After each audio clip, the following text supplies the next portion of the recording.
Hello and welcome to another quick tutorial from Premier EPOS. Today I'm going to show you how to create tables as carts within your sales system. So I'll explain what I mean by that. If I go to Administrator and if I log myself in, I've created a button called Tables. So if I click on that, as you can see, I've done a little layout system here now. So there's my front door, my kitchen door, and these are my tables. So I've already done two and I'll explain how to do some more for you as well. So if I click on here, and then I'll see, as you can see now, it's actually looking at table 2 now. Table 1, sorry. And what I'll do, I shall add some stuff to the actual cart. So if I throw in some items, go back to my tables, you can now see it's now highlighted to indicate that this is now an active table effectively. And then if I then cast it off, go back to my tables, it's now an unactive table effectively. So I'll show you how to get this set up. So we'll exit sales, go over to Settings Administration, go over to Software Settings, and we're going to go to Basic Store Settings,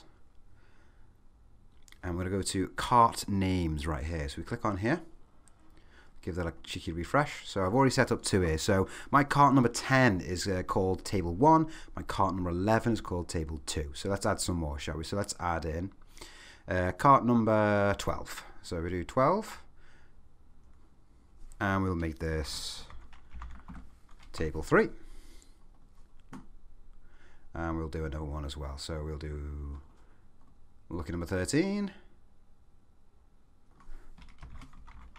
That's table 4.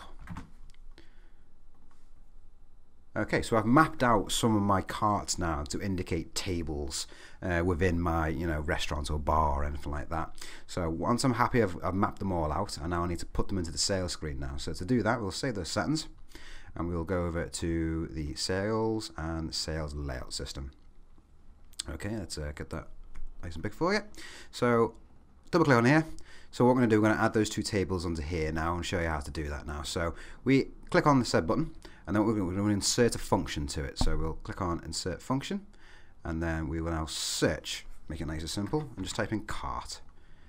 There you go. So it's select cart. As you can see, this cart has function actually has a variable on it. So the variable we're going to want to do is we're going to actually make this go to number 12. So enter the variable as 12. So what will happen now is that button will now, when you click on it, it will then open up cart 12, which we've already named as table 3. Press accept.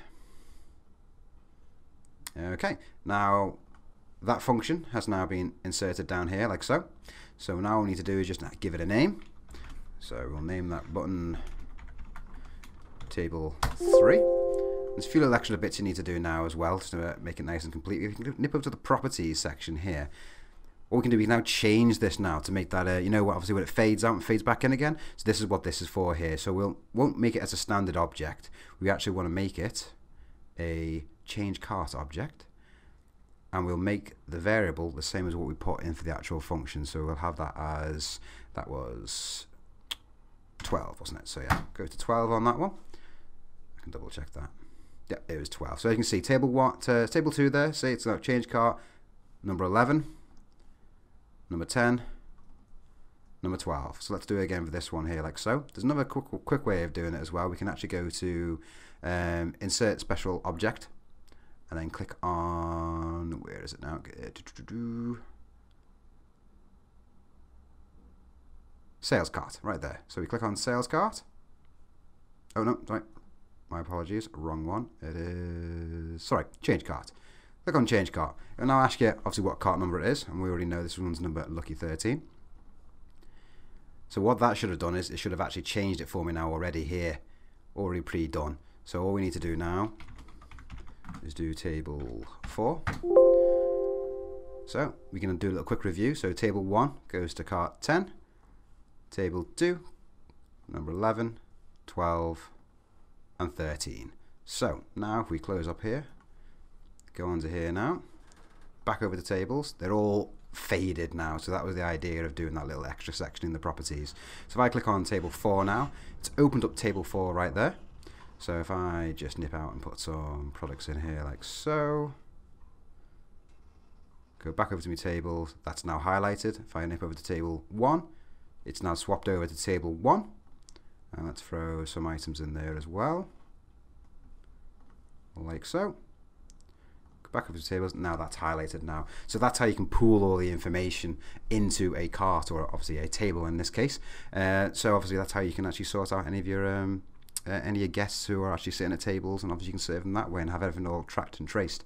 So then all you need to do is literally click on the area, and it goes straight to that table then, and so obviously then you can finish the actual transaction off. And obviously you can make this layout however way you want to do it. You can obviously do an extra button to do the outside area, upstairs, downstairs, anything like that. You can have it all mapped out exactly the way you look like actually in your bar or restaurant. So there you have it. Hopefully that's been useful to you. Thank you very much for watching. Don't forget to like, share and subscribe.